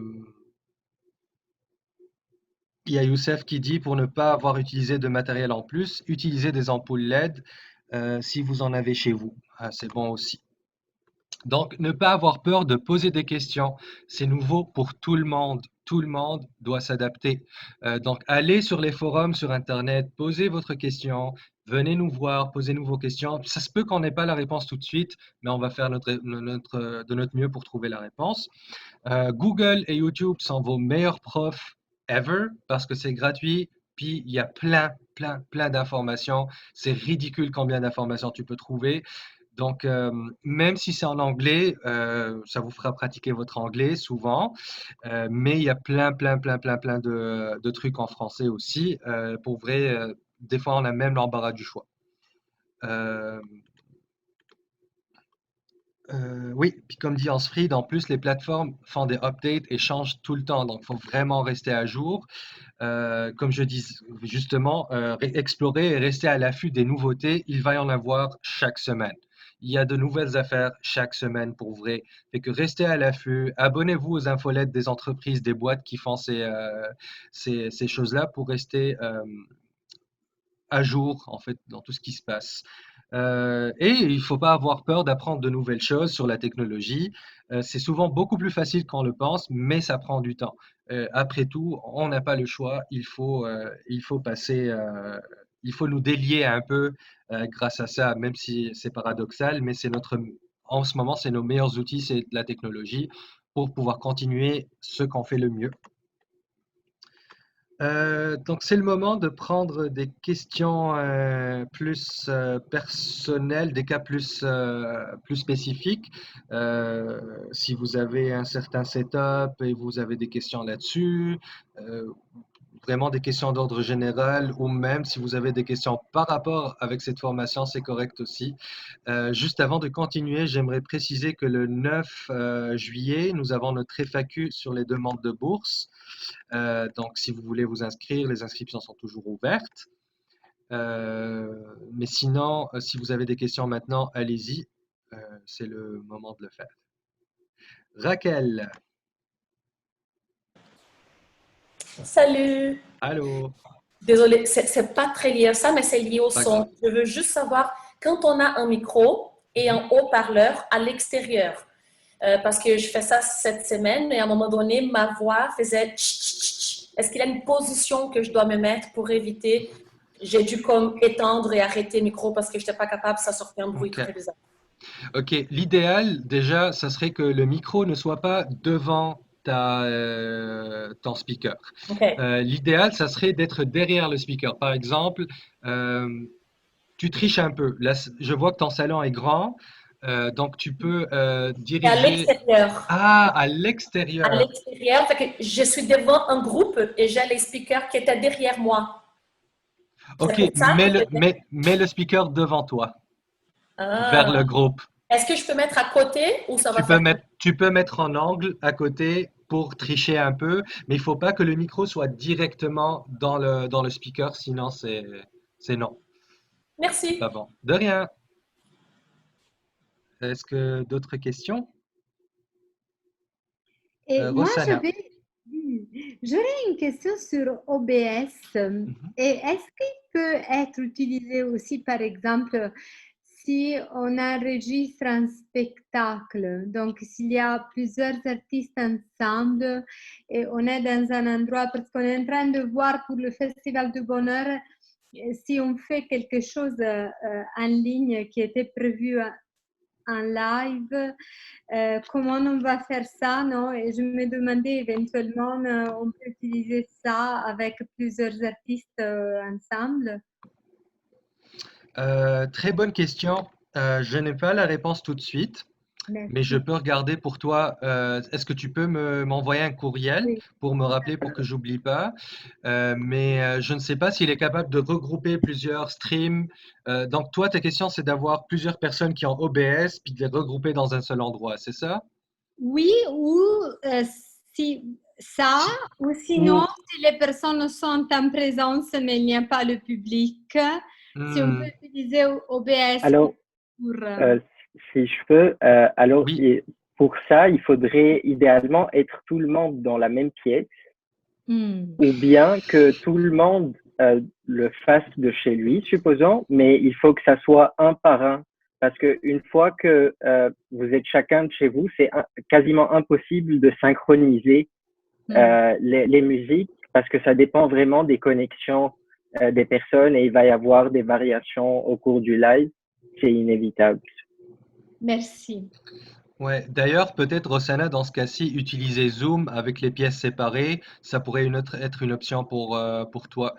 Comme ça, tu pourras avoir plusieurs salles où tu auras plusieurs choses qui se passent en même temps. Ça fera comme festival un peu des scènes séparées. D'ailleurs, je voulais dire aussi pour les personnes qui font de la musique et qui utilisent de la musique, oubliez ça de jouer de la musique en live avec une personne ailleurs dans un autre ordi. Ça marche pas. Parce qu'il y a du lag, parce que il y a toujours du lag. C'est impossible de jouer de la guitare avec quelqu'un qui chante en live. Donc, ce qu'on va faire souvent, c'est d'enregistrer la guitare, par exemple, et de rajouter le chant en live et la guitare est streamée à partir de l'ordi de la personne qui chante. Donc, si vous avez des questions là-dessus, surtout les musiciens et musiciennes, vous n'hésitez pas à venir me voir. Il y a Bettina qui dit vous pouvez faire un broadcast de la musique par la radio, comme quand on fait les feux d'artifice. En effet, c'est vrai, mais si le son est envoyé par chacun des ordinateurs, il va toujours avoir du délai, en effet. C'est ça. Il y a toujours le problème du délai qui ne sera pas réglé d'aussitôt, selon moi, parce que ça prend des connexions astronomiquement fortes pour pouvoir avoir l'image et le son d'une manière vraiment sans latence. Est-ce qu'il y a d'autres questions, quelque chose qu'on a peut-être manqué aussi, si vous avez des suggestions? Aurore,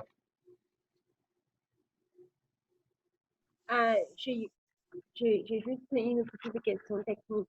dis-moi. J'ai acheté, Mhm, mhm, et puis là, ça marche bien avec mon cellulaire, ok? Je ne mhm, mhm. comprends pas pourquoi quand je la branche, ben, je Dans l'ordi, quand je dans l'ordi, ouais. et puis on n'entend plus du tout. Donc, moi, j'ai Excuse-moi, remarqué, Aurore. Excuse-moi, Aurore, je t'ai c'est, perdu, ça a coupé. Peux-tu ok. recommencer? Merci. J'ai dit que quand je la branche sur l'ordinateur, ça ne marche pas du tout. Donc, quand je veux faire des spectacles, c'est surtout des fois, je fais avec Zoom, quoi. On fait des ateliers, et puis là, je pars ça, et puis là, déjà, n'entends plus rien. Donc, je ne sais pas ce qui s'est passé. Et puis, Mhm. ici, j'ai remarqué qu'il y en a 3 rondelles. Et puis, non, Je vois Raquel qui rigole, excuse-moi, et qui s'arrache les cheveux parce que c'était un problème que j'ai eu avec elle. Est-ce que je te propose Ce que je te propose, Aurore, parce que ça risque de prendre un peu de temps maintenant, mais ce que je te propose, c'est de m'écrire un courriel. Je vais t'appeler ou faire un Zoom avec toi, puis on va faire des tests et on va essayer de l'arranger. D'accord? très bien, merci. C'est bon?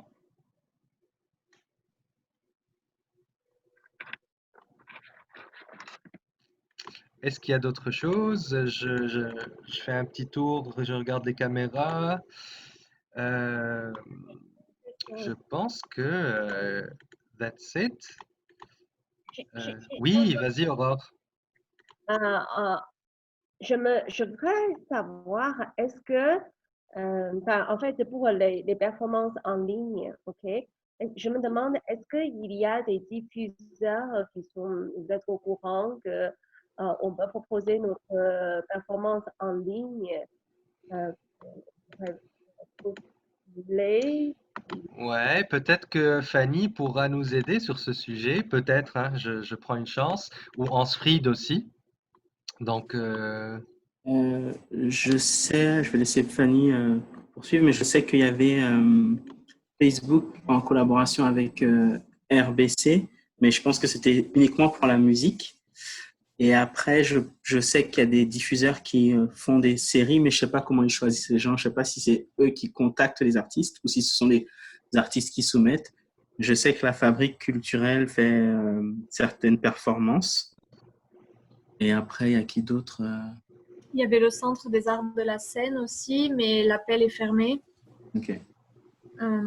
Pour l'instant, j'ai pas vu d'appel en cours pour de la diffusion numérique.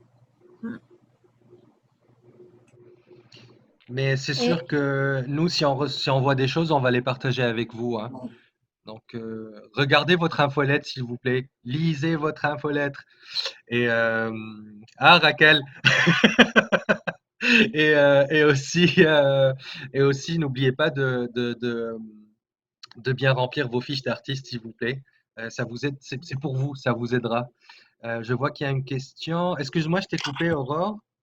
Je vais vous envoyer le PowerPoint à chacun dans vos courriels. C'est bon? Parce que j'ai une question. Où est-ce que le PowerPoint, ça va? Mais oui, vas-y, Aurore, pour ta dernière question. Non, non, pour Non? l'instant, je ne. Ah, ok, je pensais que tu euh, as quelque chose. Est-ce que Rossana, tu as quelque chose à dire? Oui. Oui, j'avais une petite chose. Nous, avec le documentaire Montréal plus heureuse, on Mhm. participe maintenant au Festival des Arts de Montréal-Nord. Et peut-être qu'il y aura aussi un petit événement débat sur le documentaire. Alors, je pense que c'est eux qui vont s'occuper de ça. Mais comme ils m'ont écrit qu'ils ne sont pas sûrs de pouvoir le faire parce que peut-être qu'au niveau technique, je ne sais pas si nous, on peut suggérer quelque chose. Qu'est-ce que vous suggérez pour un petit débat post-film? Pour combien de personnes qui Mais vont prendre... je pense que ce ne sera pas plus que 50 personnes. Ok. Est-ce que vous voulez que ce débat soit aussi partagé en live? Et possiblement, mais pas forcément. Ok. Si c'est juste une cinquantaine de personnes, je ne sais pas si tu as un compte Zoom d'entreprise, Oui. ça pourrait être la meilleure option. Mhm. Surtout si vous n'avez pas besoin de partager, il y a toujours l'option d'enregistrer. C'est ce qu'on fait aujourd'hui quand on va partager avec les autres membres en différé. Si vous Mhm. voulez partager ou quelque chose comme ça, c'est aussi pratique pour prendre des notes. Selon moi, ça se résume si vous n'avez pas besoin de le broadcaster, de le streamer ailleurs. Mhm. Je pense que ça fera l'affaire. Et sinon, c'est pour le partager en live. Ben, je sais que maintenant, avec Zoom, on peut partager en live pendant qu'on fait, non? Peut-être dans la nouvelle update que je n'ai pas encore vue parce que je l'ai faite ce matin, comme je vous ai dit, puis ça a tout en tout cas, Oui, ça peut-être que tu as raison, ouais, peut-être que tu as raison. ouais. Si Zoom le fait, bah, tant mieux. Mais sinon, ouais, si vous n'avez pas besoin de partager, ouais. Merci. Ben, Antonia qui dit oui, on peut. Donc, Ouais. ouais, c'est super. Merci, De Antoine. rien. Est-ce- J'ai une dernière question. En fait, c'est pas lié Oui, vraiment au technique, mais c'est correct. un peu avec les performances en ligne. Parce qu'avant, quand on fait vraiment les arts vivants, ben, on s'en va, on présente notre spectacle et puis on s'en va, on prend notre cachet et puis c'est terminé là, OK? Et puis, par exemple, récemment, ben, je me fais approcher par un diffuseur et puis qui veut nous filmer et puis diffuser en ligne. Mais le cachet qu'il veut nous payer, c'est comme un spectacle Excuse-moi, normal. ça a coupé, Aurore. Ça a coupé, peux-tu reprendre? Juste la partie du cachet. OK, pour le cachet, il nous paye comme ce qu'il nous paie habituellement. Mais on a refusé, c'est parce que on nous a dit, enfin, j'ai quelqu'un qui m'a dit, là, s'il va diffuser toujours en ligne, toujours sur YouTube pour une durée indéterminée, ben, tout le temps, tout le temps. Donc, il y a encore un autre un pourcentage de loyalty, enfin, Royalties, ouais, les redevances. ouais, les redevances. Et puis là, il n'y a pas du tout cette redevance que le diffuseur nous paye. Donc, Ok. je me demande comment les autres artistes qui peuvent En, être, je sais pas si, en fait, c'est le genre de truc que tu mets dans ton contrat. Quand tu produis quelque chose, un spectacle, une musique ou peu importe, il y a des redevances, il y a des droits mécaniques qu'on appelle. Les droits mécaniques, c'est quoi? C'est quand une personne rediffuse ton spectacle, rediffuse ta musique, une radio par exemple, elle est censée te donner de l'argent pour avoir utilisé ton matériel. Ça, il y a tu me corrigeras en Sfried, là, j'ai oublié les noms. Mais il y a La SOCAN SODEC, etc., et SOCAN, je pense que c'est la SODRAC pour les. exactement, SODRAC. Mais eux, ce qu'ils font, c'est qu'ils regroupent ces montants-là, puis ils te les redonnent. Donc, dans tes contrats, je ne sais pas, je ne pense pas que ça s'applique sur tout ce qui est Internet, mais, mais dans ton contrat, tu peux exiger un pourcentage sur les redevances ou exiger toutes les redevances. Par exemple, tu dis à ton diffuseur, OK, tu me payes un cachet parce que j'ai fait de la job, mais aussi si tu vas la diffuser dans le cas où tu fais de l'argent, moi j'ai droit à, par exemple, 75%. Parce que lui aussi, il doit se faire de l'argent parce qu'il diffuse, puis en tout cas, il faut comme partager la recette. Ou tu peux même demander 100%, il y en a qui le font. Moi, plusieurs fois, dans des contrats, je mets la clause anyway, juste au cas où, parce qu'on ne sait pas quand quelque chose va prendre de l'ampleur. Mais tu peux rajouter la partie Internet dans un contrat. La SODEC, et SODREC, etc. n'en prendra pas compte, mais un contrat, c'est un contrat. Tu peux dire caché plus redevance. Et tu définis un pourcentage de redevance. Parce que lui, il a dit, Ensuite, oui. Non, Oui, vas-y. Aurore, je te laisse finir, Aurore, Ok. parce que je vais changer un peu de sujet, donc je préfère que tu finisses. parce qu'il a dit que c'est pour la fête nationale, il n'y a pas de, et eux, ils ne sont pas payés. Et là, donc, il n'y a pas de redevance, donc zéro. Il nous Ok. a Dans ce cas-ci, en fait, tu la mets quand même, mais s'il n'est pas payé, c'est ça, s'il a fait juste pour la fête nationale, that's it, ça s'arrête là, il n'aura pas le droit de la rediffuser après. oh, ok. C'est que tu mets des restrictions sur la diffusion. Cette personne en fait, t'a payé pour faire un show, mais tu ne cèdes pas tes droits à cette personne. Des fois, tu peux céder tes droits et dire, OK, tu as le droit d'en faire ce que tu veux, mais aussi, tu peux dire, oh non, moi, je ne cède pas mes droits, qu'à chaque fois que tu vas jouer mon show quelque part, il faut que tu me payes une certaine somme. Donc, si ça s'arrête juste à la fête nationale, puis la date s'arrête là, il n'est pas obligé de te payer quoi que ce soit d'autre parce qu'il t'a donné un cachet englobe toute l'affaire, tout le pack en fait pour cette date-là. Mais il ne peut pas la diffuser pour une autre date. Ok. Parce qu'il veut diffuser pour éternité. Et Non, là, je me sens un peu il peut faire de la pub avec, ok. mais Ben, pas tous en les fait, spectacles. la difficulté sur les plateformes de médias sociaux actuellement, c'est que le diffuseur lui-même ne fait pas d'argent. Donc, il y a des diffuseurs qui arrivent à donner des cachets, mais c'est difficile d'aller récupérer les droits pour le fait que la vidéo reste en ligne. Et ta question m'a fait penser à une autre chose que j'aurais dû dire par rapport à YouTube. C'est que si vous mettez une prestation, mais que c'est pas, par exemple, c'est pas une prestation musicale, mais que vous mettez de la musique, par exemple, faites du théâtre et que vous mettez de la musique, faites attention que cette musique soit libre de droit. Sinon, si par exemple vous avez 1000 abonnés et que votre vidéo est très vue, vous n'allez pas recevoir d'argent. Ce sont les personnes qui détiennent les droits de la musique qui vont recevoir l'argent. Donc, il faut faire attention par rapport à ça sur YouTube parce que YouTube rémunère au bout d'un certain temps. Il faut que tout ce qu'on entend et ce qu'on voit dans la vidéo, ça vous appartienne ou au moins que ça soit original. Donc, voilà. D'ailleurs, Mais pour les cacher actuellement, excuse-moi, je vais finir dans la Bible, mais pour les cacher actuellement par rapport aux prestations sur les médias sociaux, c'est difficile d'obtenir des droits. C'est bien de les mettre, mais faut en parler avec le diffuseur parce que comme ils sont pas payés, c'est plus pour que ils savent qu'ils ont besoin de payer les artistes. Ça, en général, ils le respectent.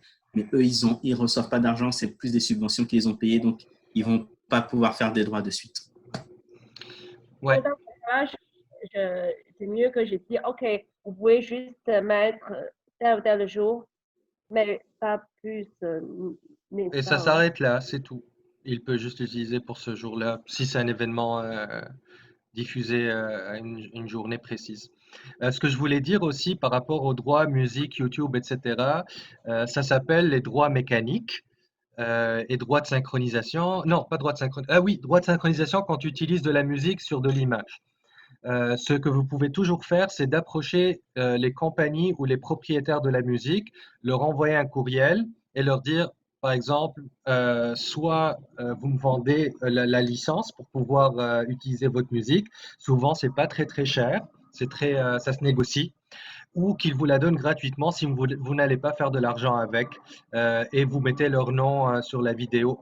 Et souvent, ils répondent, ils sont très réactifs, surtout ces temps-ci parce que les gens utilisent de la musique de plus en plus.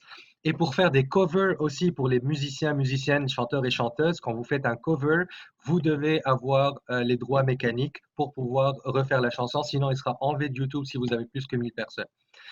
Donc, même si vous réinterprétez la chanson d'une autre manière vous refaites les arrangements, c'est un peu pas la même, c'est pas tellement la même mélodie, mais ça reste la propriété de quelqu'un. Donc, il faut demander si vous devez payer quelque chose. Souvent, pour vrai, ça varie les prix là, mais souvent, il y a des boîtes qui vont dire, ah non, c'est pas grave, tu peux le faire gratuitement, fais-nous de la pub. C'est à leur avantage souvent de le donner gratuitement parce que ça leur fait énormément de pub quand il y a de l'audience. Il y a une question. La SOCAN peut compenser les artistes pour des concerts diffusés sur Facebook et Instagram. Voici les détails. Donc, je vous conseillerais de copier ce lien tout de suite. Ouais. Et, Les conditions générales, après, c'est plus spécifique, mais je sais qu'il faut 30 minutes de performance et il faut qu'il y ait eu en direct sans spectateurs. Donc, par exemple, si vous avez 50 spectateurs, en fait, 30 minutes, pardon, mais que quand votre vidéo est finie, vous avez 1000 vues, ça ne fonctionne pas. Il faut vraiment que ce soit les spectateurs qui étaient là en direct en même temps. Et oui, la SOCAN, c'est bien pour la musique, ce sont les droits des auteurs et des compositeurs. ouais. Donc, si on a plus... Ah, il y a Rossana qui a une question. J'avais une petite question maintenant. Si, par exemple, on met une musique dans le montage d'une vidéo et on ne fait pas d'argent avec, quand même, on n'a pas le droit d'utiliser une musique qui ne soit pas libre de droit. C'est bien ça. OK. Pour vous aider aussi, il y a beaucoup de sites web, même si je l'encourage pas tellement, qui offrent de la musique souvent gratuite et libre de droit. Donc, vous faites juste la télécharger et l'utiliser. Et il y a aussi des banques de sons ou des banques de musique et de sons et même d'effets spéciaux, d'effets sonores tu peux payer un abonnement au mois ou à la semaine et utiliser tout ce qu'ils ont. Ça peut éviter des problèmes de ce point de vue-là. Mais comme je disais, souvent, les grosses compagnies, quand ils voient que tu es un artiste qui essaie de percer, ils vont te dire, surtout si tu as une cause derrière ton projet, ils vont te dire, vas-y, go, puis fais-nous de la pub. C'est comme une Les compagnies, commandite un peu. tu veux C'est dire les compagnies, les maisons d'édition les labels, en fait, les labels, les compositeurs. Des fois, moi, ma musique, c'est moi le propriétaire. Donc, des fois, j'ai des gens qui m'écrivent, est-ce que je peux Merci. utiliser ta musique? Donc, ça peut varier. Il faut se renseigner sur la musique, en fait, d'où elle vient, c'est qui le propriétaire, c'est une boîte, est-ce que c'est un label, est-ce que c'est une maison de disques, est-ce que c'est une personne. Donc, Mhm. c'est toujours important de demander avant, c'est la moindre des choses, en fait, même si on ne fait pas de l'argent. Merci. De rien. Donc, je suis obligé de quitter. Merci Samuel. De toute façon, je pense que on a pas mal fait le tour. Je donne la chance à une dernière question s'il y en a. Sinon, je vous dirai encore merci. On vous enverra le PowerPoint bientôt, dans les jours qui suivent. N'hésitez pas à nous contacter si vous avez des questions ou des cas difficiles et particuliers. N'oubliez pas oui, le combo Android et Mac qui sera dans le nouveau PowerPoint, Bettina, qu'on va vous envoyer. N'oubliez pas qu'on a notre FAQ le 9. Vous aurez plus de détails sur l'heure, etc. Toujours, il faut s'inscrire. Aussi, je vais vous envoyer un sondage, s'il vous plaît. Ça nous aiderait beaucoup si vous pouvez y répondre. C'est très court, c'est pas très lent. Ça nous aiderait beaucoup à améliorer nos formations, etc. Puis surtout à avoir votre feedback sur qu'est-ce que vous voulez, quel sujet vous voulez aborder dans le futur en tant que membre de DAM. Donc, s'il vous plaît, répondez-y. Ça prend 3 minutes. 5, allez. À part ça, merci encore. Je vous souhaite une très bonne journée. Et il y a Aurore qui dit merci pour la formation. Ça fait plaisir, Aurore. Prenez soin de vous et n'hésitez pas à venir nous voir. Je vais vous laisser. Et voilà. Bye. Merci les collègues d'être là.